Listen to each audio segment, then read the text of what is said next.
1200 द्वीपों का बना छोटा सा देश मालदीव ऐसा दिखता है। नहीं भाई, ऐसा दिखता है। चल निकल, ऐसा दिखता है मालदीव। हे सब चुप रहे, मालदीव ऐसा दिखता है। नहीं भाई, मालदीव तो ऐसा दिखता है। अगर सभी की बकैती खत्म हो गई हो तो मैं बताऊं मालदीव कैसा दिखता है। ये है हमारा भारत देश, समुद्र के बीचों बीच में बसा ये देश मालदीव, जो नक्शे में कुछ ऐसा दिखता है और ड्रोन शॉट से कुछ ऐसा दिखता है। हमारे भारत देश से हर साल लाखों की संख्या में लोग एंजॉय करने के लिए टूरिस्ट के तौर पे मालदीव जाते हैं। लेकिन भाई, मालदीव में तो इंडिया आउट का कैंपेन चलाया जा रहा है। पर क्यों क्यों क्यों क्यों क्यों क्यों क्यों? रुको भाई, तसल्ली रखो, मैं बताता हूँ।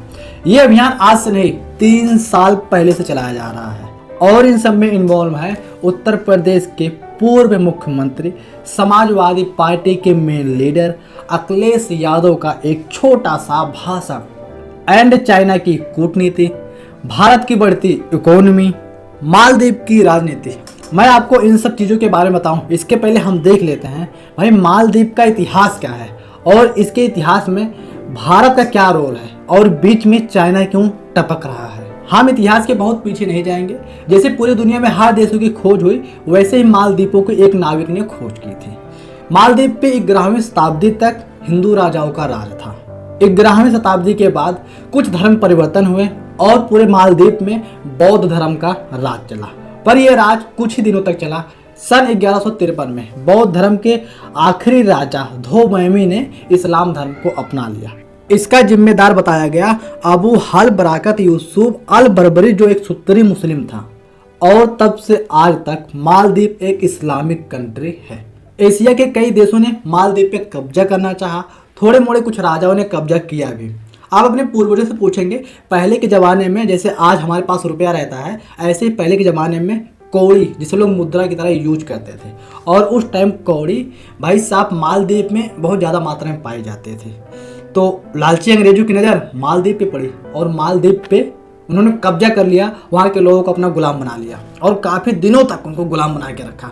हमारा भारत देश 1947 में आज़ाद हुआ, लेकिन हमारा पड़ोसी छोटा सा देश अंग्रेजों की चुंगल से 26 जुलाई 1965 को छूटा। अंग्रेजों ने 26 जुलाई 1965 को उनको आज़ाद कर दिया। रिपब्लिक ऑफ मालदीव कंट्री बनाने की जब बारी आए तो इसमें सबसे पहले भारत आगे आया और पूरे देश को ये बताया, भाई ये हमारा छोटा भाई है, हम मालदीव के विकास में साथ देंगे। और जो भारत ने किया भी, तब से आज तक मालदीव के ऊपर बहुत सारी मुसीबतें आई हैं और हमारा देश भारत मसीहा बन के उन मुसीबतों का सामना किया है और मालदीव से सभी मुसीबतों को उठा के फेंक दिया है। हमारा देश भारत मालदीव की मदद कैसे किया, छोटे छोटे एग्जाम्पल आपको देता हूँ। महामारी में 28 करोड़ डॉलर भारत ने तो यूं ही फ्री में दे दिए मालदीव को। 100 मिलियन डॉलर का कर्जा भी दे रखा है। अभी के टाइम 100 बेड वाला कैंसर हॉस्पिटल दे रखा है। 20,000 लोग एक साथ बैठ के मैच देख सके ऐसा क्रिकेट स्टेडियम बनाया जा रहा है। 2014 में मालदीव में बहुत बड़ी सुनामी आई थी, जिसके चलते कई द्वीप तहस नहस हो गए थे। मालदीव एकदम आधा जैसा हो गया था, उसके पास हिम्मत नहीं बची थी कि फिर से वो खड़ा होकर पहले जैसा हो जाए। लेकिन उस टाइम भारत ने उसका बहुत सपोर्ट किया। भारत की सपोर्ट से आज मालदीव ऐसा दिखता है। पर अभी यही नहीं, बहुत कुछ बाकी है। सत्ता की भूख, सत्ता की लालच इंसान को इतना घटिया बना देती है कि वो इंसानियत भूल जाता है कि वो कर क्या रहा है। और यही खेला अभी स्टार्ट हो गया था मालदीव में। मालदीव का मशहूर बिजनेसमैन अब्दुल्ला लुतीफी मालदीव को अपना अड्डा बनाना चाहता था, जिसके चक्कर में वो मालदीव पे दूसरे देश से आतंकी बुला के उनको पैसे दे करके 2 बार 1980, 1983 में हमला करवाया, पर सफल नहीं रहा। पर अब बारी थी तीसरे और सबसे बड़े हमले करने की, जिसकी प्लानिंग वह बिजनेसमैन कई महीनों पहले ही बना के रख रखा था। और ये प्लानिंग देखते हैं आगे कैसे मोड़ लाई। मालदीव के तत्कालीन राष्ट्रपति मौमून अब्दुल गयूम 3 नवंबर 1988 को भारत के दौरे पर राजीव गांधी से मिलने आने वाले थे। अब्दुल्ला का प्लान था कि भाई इधर से हमारे तत्कालीन राष्ट्रपति भारत पहुंचेंगे और उधर मैं मालदीव पे कब्जा कर लूंगा। पर इतिहास को कुछ और ही मंजूर था। राजीव गांधी ने बस क्या किया, मालदीव के तत्कालीन राष्ट्रपति को ये कहा, भाई हमें मीटिंग कैंसिल करते हैं, फिर कभी मीटिंग देख लेंगे, हमें कहीं अर्जेंट में जाना है। तो ये मीटिंग कैंसिल हो गई। जो अब्दुल्ला याऊम जी इंडिया आने वाले थे नहीं आए और अपने देश मालदीव में ही रुक गए। पर यह खबर आतंकियों को नहीं थी। प्लान के हिसाब ये सारे आतंकी श्रीलंका समुद्र के रास्ते मालदीव पे आए थे और प्लान के हिसाब से ये मालदीव उतरते ही कई जगहों पे अपना कब्जा कर लिया। राष्ट्रपति की सुरक्षा में तैनात सैनिक अपने राष्ट्रपति को खुफिया जगह पे ले जाके छुपा दिए। मालदीव प्रेसिडेंट ने यूएस से गुहार लगाई, ब्रिटेन से गुहार लगाई, पाकिस्तान से गुहार लगाई और किससे, श्रीलंका से भी गुहार लगाई, पर किसी ने नहीं सुनी। भाई ये सब तो प्लान किया गया था, कहाँ से कोई सुनने वाले थे। जब सब जगह से उम्मीदें टूट गई तो गायूम जी ने राजीव गांधी को फ़ोन घुमाया और राजीव गांधी से यह कहा, सर जी, भाई जी, हमारे यहाँ पे आतंकी हमला हो गया है, हम लोग छुप छुप के अपनी जानें बचा रहे हैं। राजीव गांधी ने तुरंत इमरजेंसी मीटिंग बुलाई और इंडियन कमांडो को मालदीव भेज दिया, जिसे ऑपरेशन कैक्टस नाम दिया गया।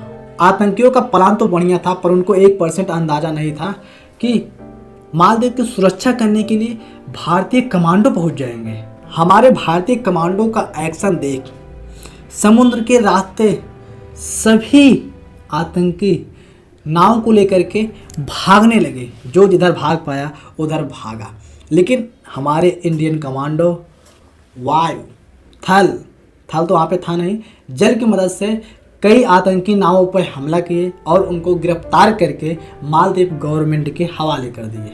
अब अगर इतने बड़े आतंकी हमले में कोई देश किसी भी देश का साथ देगा तो उसके रिश्ते तो अच्छे होंगे और उसी टाइम से भारत और मालदीव के रिश्ते एकदम भाई भाई जैसे हो गए। मालदीव के राष्ट्रपति ने भारत से अपने देश की सुरक्षा की मांग की। भारत के कुछ वायु, जल, थल सभी सैनिक को मालदीव के कुछ जगहों पे भेजा और उन्हीं के साथ ध्रुव नाम के कुछ हेलीकॉप्टर भी उनकी सुरक्षा के लिए भेजे। पर यहाँ पे एक बात ध्यान रखना, ये जो हेलीकॉप्टर भेजे गए थे इनके सभी पायलट, कुछ थल सैनिक, कुछ जल सैनिक हमारे ही मूल भारतीय के थे। भारत मालदीव के लिए अगर इतना कुछ कर रहा था तो उनके रिश्ते भी बहुत अच्छे होते जा रहे थे उस टाइम। मालदीव 1965 में आज़ाद हुआ था और उसके पास इतना सारा पैसा नहीं था कि वो अपने आप को डेवलप कर पाए। तो मालदीव अपने यहाँ एयरपोर्ट बनवाने के लिए भारतीय कंपनी को सौंप दिया और भारत टाइम पे मालदीव को जब पैसे की ज़रूरत पड़ी तो भारत ने उनकी हेल्प भी की। आप इस लिस्ट में देख सकते हैं, मालदीव 1965 में आज़ाद हुआ और जब जब उसको आवश्यकता पड़ी भारत ने उसको सैनिक दिए, लड़ाकू विमान दिए। जब मालदीव को पैसे की आवश्यकता लगी हमारी गवर्नमेंट ने उनको पैसे भी दिए। आप इस लिस्ट में देख सकते हैं, सब पढ़ सकते हैं। अभी तक तो सब सही चल रहा था, लेकिन कहते हैं ना, आपकी सक्सेस देख के आपका पड़ोसी, यानी हमारे भारत देश के जो पड़ोसी देश थे उनकी नींदें ही गायब हो गई और अब थी उथल पुथल की बारी। करीब 2010 से अभी तक मालदीव में जब इलेक्शन होते हैं तो वहाँ पे चाइना प्रो और इंडिया प्रो की राजनीति होती है। दो पार्टियाँ होती हैं, एक चाइना प्रो और एक इंडिया प्रो। और अभी के टाइम जो पार्टी वहाँ पे है वो है चाइना प्रो।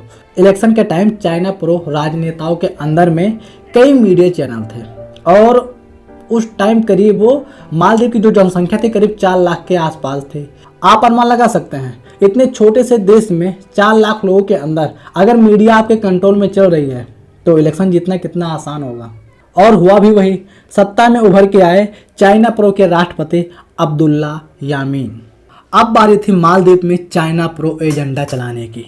अगर आप देश दुनिया के बारे में जानते होंगे तो आपको ये मालूम होगा, अगर चाइना किसी देश को अपना गुलाम बनाना चाहता है पहले उनको क्या देता है, कर्ज देता है, फिर उनके मीडिया चैनलों को खरीदता है, वहाँ पे अपने कुछ एजेंट भेजता है और उसके बाद क्या करता है आगे देखेंगे। अब्दुल्ला यामीन के सत्ता में आते ही शुरू हो गया China pro agenda.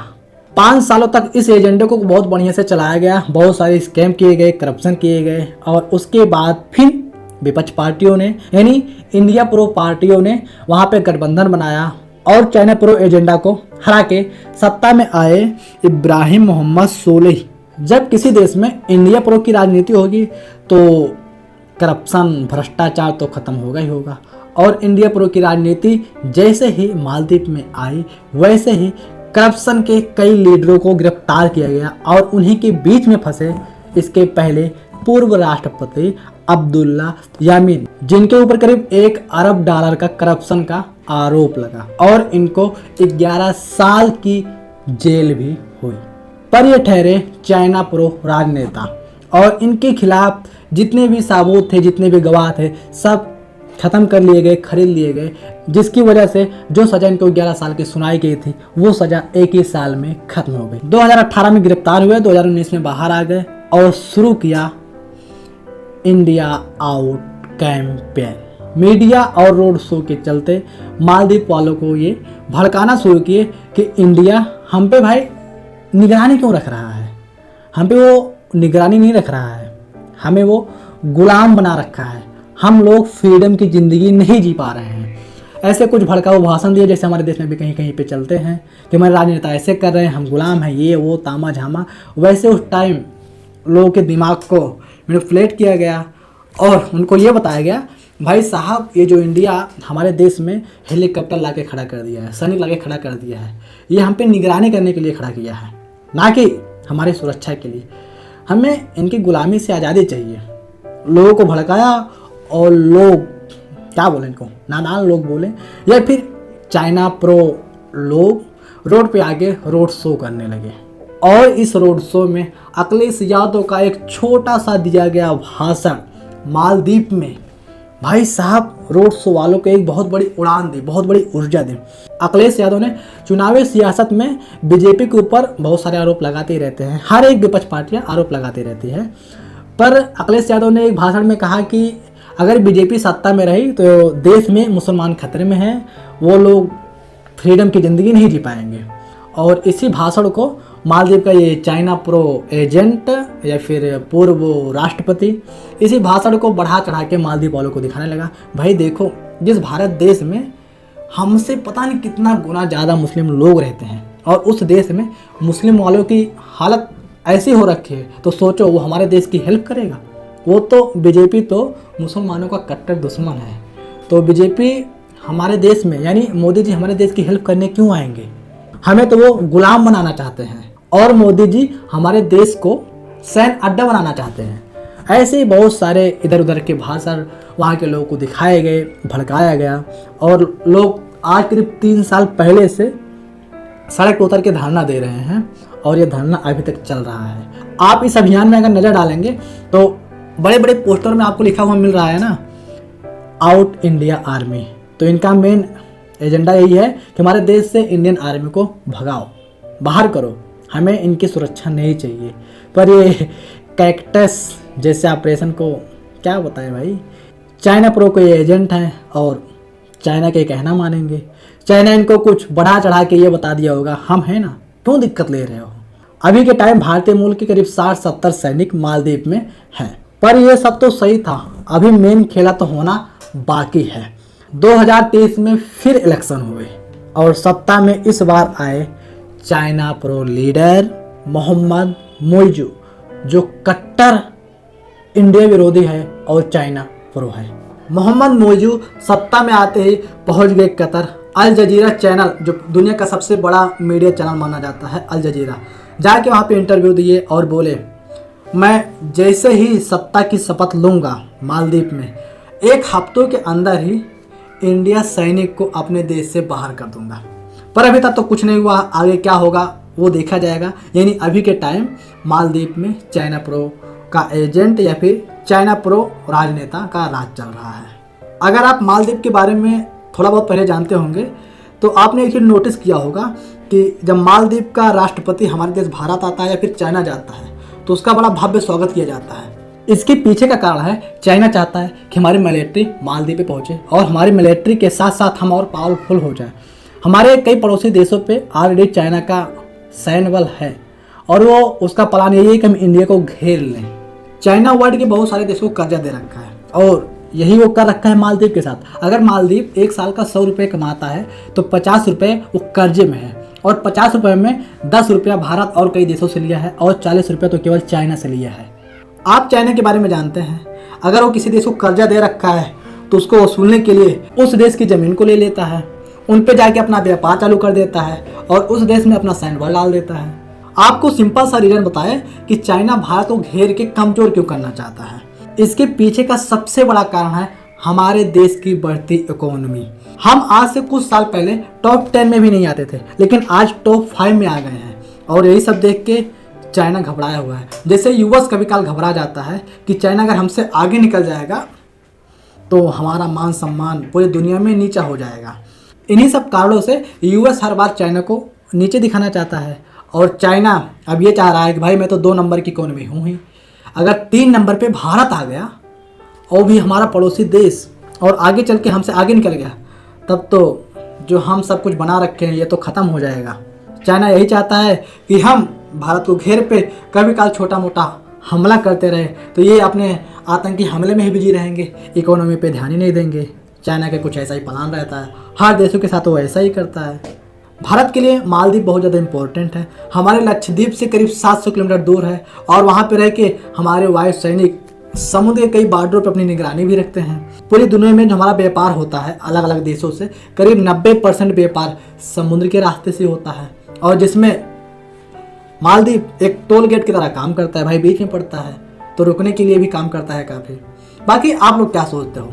Maldives, India, China, India pro, China pro, Maldives के इतिहास के बारे में क्या सीखे, क्या कहना चाहेंगे आप मालदीव को लेकर के? आपके लिए कमेंट बॉक्स खुला है, वहाँ पे आप अपनी राय बताइए। लेकिन हाँ, अगर आप छुट्टियाँ मनाने या फिर घूमने टहलने के लिए मालदीव जाना चाहते हैं तो आपका खर्चा कितना आएगा? जो टूरिस्ट ऑलरेडी मालदीव टहल चुके हैं उन लोगों का ये कहना है कि अगर आप मालदीव में टहलने जाते हो तो करीब एक व्यक्ति के ऊपर 3 से 4 रात का जो खर्चा आता है, 3-4 रात और 5 दिन का जो खर्चा आता है करीब 70,000 रुपये आता है। कुछ बातें हैं जो मालदीव को खास बनाते हैं। मालदीव में आपको चोरी जैसा कहीं पर सुनने को नहीं मिलेगा। मालदीव में आपको ड्रिंक करते हुए व्यक्ति रोड पे सोते हुए नहीं मिलेंगे। अगर आप मालदीव टहलने जाते हैं तो आप ड्रिंक करके एंजॉय कर सकते हैं, लेकिन अपने घर तक, क्योंकि ड्रिंक्स मालदीव में केवल घरों के अंदर अलाउ है, घरों के बाहर बैन है। मालदीव दिखने में इतना सुंदर दिखता है, कौन नहीं चाहेगा यहाँ पे टहलना। लेकिन आपको एक भविष्य यानी मालदीव के फ्यूचर के बारे में बताऊँ। कई विद्वानों, रिसर्चर, वैज्ञानिकों का ये मानना है कि आने वाले 2050 तक 80% से भी ज़्यादा मालदीव पानी में डूब जाएगा। मालदीव समुद्र तल से बहुत कम हाइट है, करीब 2-4-6 मीटर ही हाइट है, इससे ज़्यादा हाइट नहीं है। तो जब समुद्र में बड़े बड़े जो बर्फीले पहाड़ हैं जब वो पिघलेंगे तो पानी का बहाव बढ़ेगा और हर साल करीब मालदीव के कई द्वीप डूब जाते हैं। खैर, मालदीव का फ्यूचर क्या होगा ये तो आने वाली वहाँ की राजनीति तय करेगी और आने वाला दिन तय करेगा। पर इम्पोर्टेंट आप हैं, आप क्या सोचते हैं? ये सब जान के मालदीव के फ्यूचर को लेकर के एक छोटा सा कमेंट कर दीजिए कि मालदीव का फ्यूचर क्या होगा। आई होप मेरी बताई हुई बातें आपको डिटेल में समझ में आ गई होंगी। मैं आपको अपना इंट्रो दे दूं तो मेरा नाम है GS नीरज। मैं लिया हूं 500 दिन का हार्ड चैलेंज, जिसके अंदर मुझे करना है सुबह और शाम एक्सरसाइज और 195 यानी वर्ल्ड के 195 देशों पे रिसर्च करनी है, वीडियो के माध्यम से आप लोगों तक पहुँचाना है। तो आपसे रिक्वेस्ट है भाई, इस चैनल को सब्सक्राइब करिए। आपको आने वाले दिनों में देश विदेश के बारे में बहुत सारी जानकारियाँ मिलने वाली हैं। आपके लिए सब्सक्राइब बटन फ्री है, उसको दबाने में कोई पैसा, कोई चार्ज नहीं लगता है, लेकिन हमारे लिए एक हौसला बन के आता है। मिलते हैं अगले वीडियो में, तब तक के लिए जय हिंद।